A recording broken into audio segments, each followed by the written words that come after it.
형수님, 2탄 영상 찍으셔야죠. 아, 네.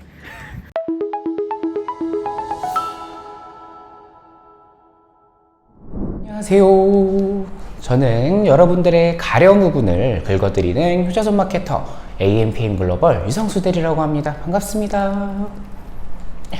자, 오늘은 신규 고객 유입을 위한 바로 대망의 2탄으로 돌아왔습니다. 자, 1탄 혹시 다들 안 보고 오셨다면 제가 링크 밑에 남겨드릴 테니까 1탄 꼭 보시고 오시면 훨씬 더 도움이 되실 거예요. 자, 오늘은 그럼 대망의 2탄의 영상으로 돌아왔으니까요. 한번 긁어보러 떠나보실까요? 타겟팅에 특성화되어 있는 광고 매체에 대해서 좀 말씀을 드릴 건데요. 자, 여러 가지가 있지만 그 중에서도 제일 괜찮은 매체가 무엇일까를 한번 꼽아봤습니다.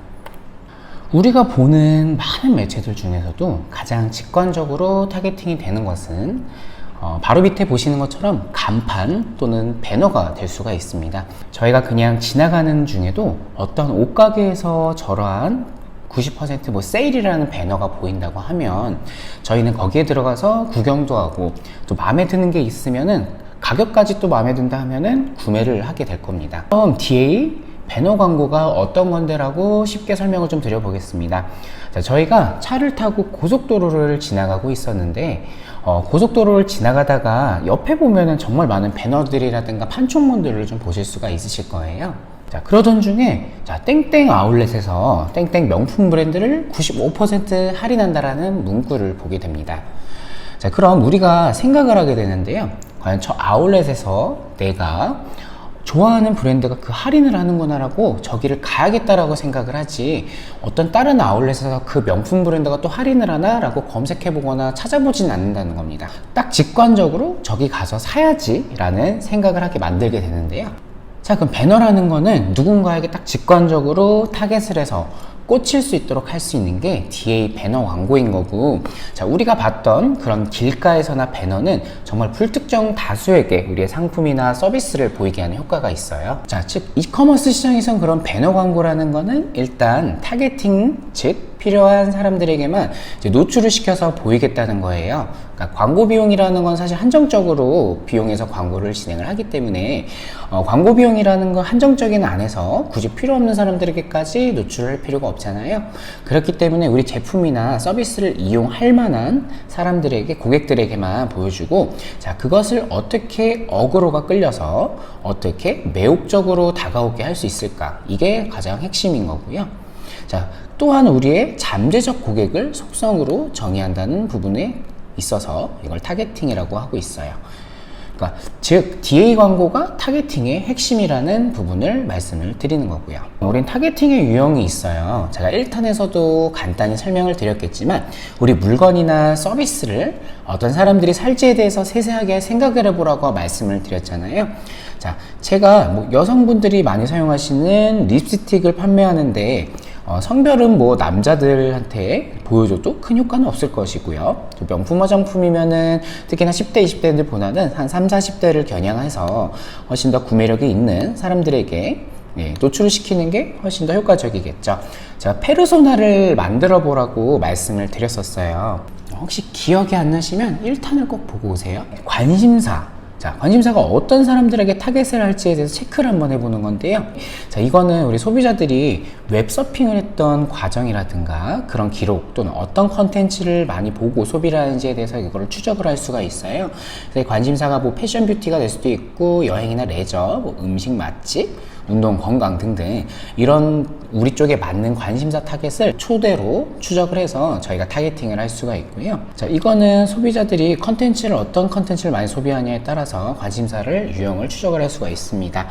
또한 포털 검색어 그리고 웹 서비스 검색어를 통해서도 우리는 그 검색 이력을 추적을 해서 타겟팅을 할 수가 있는데, 뭐 예를 들어서 아까 말씀드린 립스틱을 판매를 하는 사람으로서 생각을 했을 때 화장품이라는 뭐 화장품 또는 립스틱 그에 관한 뭐 뷰티 쪽의 검색을 많이 해본 사람들한테 노출을 시키는 게 훨씬 더 효과적이기 때문에 그런 부분에 있어서 검색 이력을 추적을 해서 그런 사람들에게만 보일 수 있도록 타겟팅을 할 수가 있고요. 그리고 또한 제가 제일 중요하다고 말씀드렸던 우리 자사몰에 한 번이라도 들어와서 구경을 했다라고 하는 사람들한테는 필수적으로 꼭 한번 해주셔야 되는 게 리타겟팅인 거고, 자, 오디언스 타겟팅은요, 타겟 고객을 설정할 때 좀 세세하게 볼 수가 있는데, 자, 우리 물건을 진짜 살만한 사람들은 어디에서 어디로 출퇴근을 할 거며, 저녁에는 어디 지역에 있으며, 이런 GPS 기반으로 가지고 타겟팅을 할 수가 있어요. 또한 이런 구매 이력 타겟팅 같은 경우는 뭐 한 달에 내가 한 300만 원 정도를 사용하시는 사람들을 가정으로 해서 이커머스에서 결제를 한다 보면 좀 경제력이 있을 거라고 판단이 되기 때문에 그런 사람들은 뭐 리치 타겟이라고 해서 분류를 따로 나눠 가지고 특정 행위라든가 특정 조건을 그룹으로 해서 분류를 나눠 볼 수 있고요. 자, 이렇게 해서 저희는 타겟팅을 되게 세세하게 할 수가 있습니다. 자, 그럼 우리는 DA 광고를 진행할 수 있는 매체가 무엇이며 그 특성은 무엇인지 간략하게 좀 설명을 드릴 건데요. 우리가 모두 많이 보는 인스타나 페이스북은 일단 에센스 쪽 분야는요, 광고비 대비했을 때 트래픽이나 퍼포먼스에 되게 유리하고요, 광고 효율에 우수성이 있고요. 다만 이번에 그 아이폰 iOS 14 이슈 앱 사용 시 추적 금지 기능이 생겼기 때문에 뭐 아이폰 사용자들에게는 이게 타겟 정확성이 좀 떨어질 수는 있어요. 하지만 아직까지는 또 안드로이드 유저가 훨씬 더 많기 때문에 훨씬 더 효과적으로 그만큼 매출로 좀 전환이 되는 부분이 높고요. 그리고 머신러닝이라고 해서 타겟팅을 해놓고 특성에 맞는 사람들에게 좀 구매를 하게 되면은 굳이 저희가 타겟팅을 계속 바꾸지 않아도 학습한 머신러닝을 통해서 훨씬 더 타겟팅을 계속 정밀하게 바꿔가는, 알아서 해준다는 그런 편안함 때문에 되게 효과적인 거고, 세부나 리타겟팅이 가능한 것도 세부적이라고 하면 진짜 종교가 어떤 것이 무엇이며 뭐 어떤 취미를 가지고 있는 사람에게 노출을 설정할지에 대해서도 가장 중요하다고 말씀드렸던 거고, 그래서 리타겟팅도 가능하다고 말씀을 드렸어요. 자, 유튜브 광고 같은 경우는 우리는 인지나 브랜딩이 유리한데요. 뭐 높은 사용자 트래픽이 되게 있어요. 우리가 유튜브 보다 보면 중간중간에 배너도 보이고 영상으로 또 광고가 뜨고 하잖아요. 자, 그렇기 때문에 일반 대기업에서는 사실 많이 좀 진행을 하시는 편이긴 해요. 다만 일반 소상공인이라든가 프리랜서 분들이 하기에는 사실 노출과 이게 인식 중심이기 때문에 매출로서는 사실 좀 바로 연결되긴 어려워요. 그래서 다만 브랜딩이 필요한 경우라고 하면은 창의적으로 훨씬 더 표현이 가능한 부분이 있고요.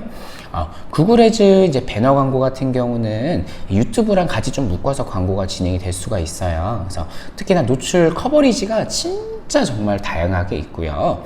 뭐 우리가 모바일이라든가 어떤 뉴스 사이트에 들어가면은 그 주변에 배너들이 좀 많이 보이실 텐데 그 중에 진짜 수십 가지 매체에서도 많이 보이기 때문에 높은 노출의 커버리지를 하실 수가 있어요. 다만 업종이나 소재에 따라서 효율은 조금 상이하실 수가 있고, 아까 말씀드렸던 머신러닝에 대해서도 훨씬 더 최적화가 되어 있는 매체입니다. 그리고 네 번째로는 저희 네이버 GFA라는 광고랑 카카오 모먼트 광고 같이 설명드릴 건데요. 네이버 GFA 같은 경우는 우리가 모바일로 뉴스를 보거나 할 때 중간중간에 보이는 배너들이 있어요. 그러니까 주목도가 훨씬 더 높은 노출 지면에서 저희가 진행을 하고 있고, 합리적으로도 비용 운영이 가능해요. 그러니까 예전 같은 경우 네이버 배너 광고를 하려면 그 노출 구조를 되게 입찰하는 방식으로 해서 항상 높은 금액으로만 진행이 가능했는데, 카카오 모먼트 배너 광고가 생기고부터 네이버에서도 저렴한 가격으로 노출을 시킬 수 있도록 합리적인 비용으로 운영하실 수 있도록 만들어진 게 네이버 GFA 광고고요. 네이버 같은 경우는 이제 구매력이 좀 있는 30대, 40대 타겟으로 해서도 진행이 가능하기 때문에 뭐 일단 브랜딩도 되겠지만 훨씬 더 전환율이 높게 나올 수 있는 매체 중에 하나예요. 그리고 카카오 모먼트도 아시다시피 카카오 우리 전부 다 하고 있잖아요. 정말 10대부터 60대까지도 전부 하고 있는 카카오톡에서도 그 안에서 타겟팅은 정말 다양한 모습으로 또 진행을 할 수가 있고요. 특히나 카카오톡을 이용을 하신다면은 거기에 맨 위쪽에 보시는 배너가 있으실 거예요. 네, 그 배너를 보시면서 거기를 눌러보게 되면은 뭐 노출이 우리 사이트로 바로 넘어간다든가 아니면 상품 소개가 나온다든가 이런 방식으로 좀 진행을 할 수가 있어요. 다만 아까 말씀드렸던 것처럼 업종이나 이런 소재에 따라서 효율은 조금 상이하실 수가 있고요. 아까 말씀드렸던 인식, 그리고 우리 브랜딩을 할 수 있는 인식이라든가 전환에 좀 효과적인 매체 중에 하나예요. 자, 마지막으로 이제 네트워크 배너 말씀드릴 건데요. 자, 이거는 정말 우수한 광고 효율을 가지고 있고 가망 고객을 좀 중심으로 타겟팅을 할 수가 있어요. 아까 말씀드렸던 구글 애즈 노출 커버리지가 되게 높다고 했잖아요. 여기도 되게 동일해요. 뉴스라든가 이런 진짜 모든 저희가 보는 사이트 안에서 우리 사이트에 한 번이라도 들어왔다든가 아니면 안 들어왔더라도 그 유사한 타겟팅을 가지고서도 그 키워드만 검색했을 때도 그게 보일 수 있도록 저희는 모든 곳에 배너가 계속 노출이 된단 말이죠. 뭐 CPC 비용에도 훨씬 절약이 되실 수가 있고 CPR에도 훨씬 더 효율적으로 보일 수가 있기 때문에 진짜 광고비 대비했을 때 노출량은 엄청 많이 되는 효과가 있어요. 자, 그리고 진짜 뭐 가망 고객을 또 중심으로 타겟팅을 진행하실 수가 있고 아까 말씀드렸던 리타겟팅도 훨씬 더 가능하고요. 그래서 고객 전환 좀 확보하실 때 유리한 매체이기도 합니다. 배너 광고의 핵심 전략을 좀 설명을 드릴 건데, 자, 일단 연령대랑 성별을 좀 설정을 해주셔야 돼요. 우리가 이용하는 건 또는 팔려고 하는 상품이 어떤 성별의 관여도가 좀 있다거나 아니면 또 핵심 타겟 연령대가 좀 비교적 뚜렷하다 하시면은 그거에 맞춰서 좀 설정을 해주셔야 되고요. 관심사도 특히나 좀 업종 성격이 좀 뚜렷한 경우, 그런 경우에 뭐 낚시용품을 판다든가 운동용품을 파는 좀 이렇게 특수한 딱 성격이 또렷한 경우에는 이 관심사 부분도 좀 설정을 또렷하게 해주시는 게 좋습니다. 그리고 리타겟팅 설정은 우리 1차적으로 유입했던 고객들 놓치지 말라고 제가 말씀드렸잖아요. 이 데이터 활용이 정말 중요하기 때문에 한 번이라도 유입된 고객들은 무조건 다 리타겟팅 설정을 해서 진행을 하는 부분이 있어요. 자, 요즘은 근데 이제 머신러닝이 되게 활성화되어 있는 아까 말씀드렸던 매체 같은 경우는 뭐 추후에 광고 진행할 때 그냥 자동으로 좀 캐치가 될 수 있기 때문에 이런 부분도 가능합니다. 자, 그럼 우리 매체 효율을 좀 높이는 방법에 대해서도 좀 말씀을 드릴게요. 자, CTR, 즉, 클릭률이 낮다라고 생각을 하실 때는, 광고 소재를 봤을 때, 우리가 배너 광고 소재를 만들잖아요. 광고 소재가 좀 끌리지 않는다. 그러니까 어그로가 안 끌린다라는 거거든요. 그만큼 그러면은 거기에 대한 대체는 소구점을 바꾼다든가 아니면 다른 스타일의 소재를 좀 제작을 해서 다시 한번 노출을 시켜보는 거예요. 그렇기 때문에 여기서는 사실 A/B 테스트가 좀 중요하긴 하거든요. 그러니까 A랑 B의 시장을 만들어 놓고 어떤 게 조금 더 효율이 더 높은지, CTR이 훨씬 더 어떤 게 높은지에 대해서도 한번 저희가 테스트를 한 다음에 진행을 하고 있고요. 그 다음에 CPC 비용, 클릭당 비용이 높다라고 하시는 경우에는 광고 경쟁이 높거나 그 타겟이 우리가 타겟팅을 했는데 그 타겟들이 관심이 없다라고 생각하실 수가 있어요. 광고 경쟁이 높다고 하면은 사실 다른 매체를 좀 운영을 해볼 수가 있는데 대부분은 사실 다 네이버 쪽에 좀 많이 진행을 하시잖아요. 파워링크 검색 광고든 간에 배너든. 자, 그런데 네이버 쪽으로 아니더라도 아까 말씀드렸던 구글 배너가 될 수도 있고 네이버뿐만 아니라 카카오, 모먼트, 아까 말씀드린 네트워크 배너, 그러니까 다른 쪽으로도 한번 돌려보시라는 거예요. CVR, 그러면 전환율이 낮다라고 했을 때는 자, 어떤 부분이 문제일까요? 자, 제품이라든가 사실 이런 서비스가 좀 매력적이지 못하다고 생각이 될 수도 있고 상품이 생각보다 질이 좀 낮아 보인다라고 판단이 될 수 있어요. 그리고 특히나 처음 보는 이제 브랜드 같은 경우는 또 후기나 평점 이런 걸 좀 많이 볼 텐데 그런 부분이 만약에 없다거나 또는 평점이 그렇게 좋지가 않다라고 판단이 되면은 당연히 이탈률이 증가를 하실 수밖에 없습니다.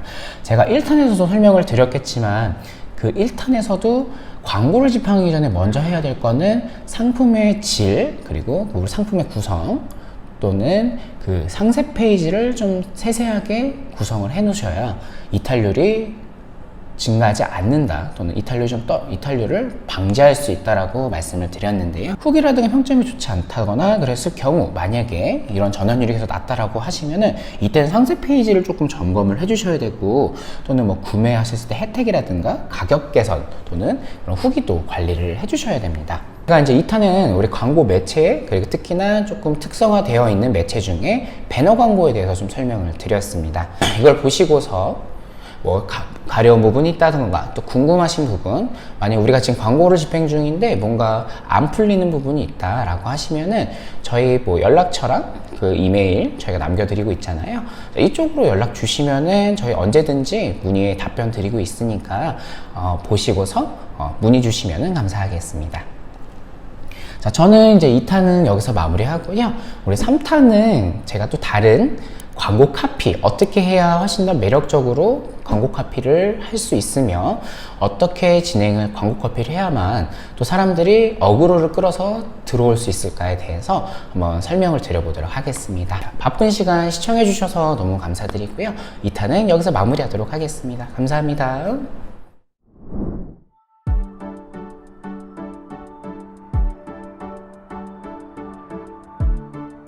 구독과 좋아요는 컨텐츠 제작에 힘이 됩니다.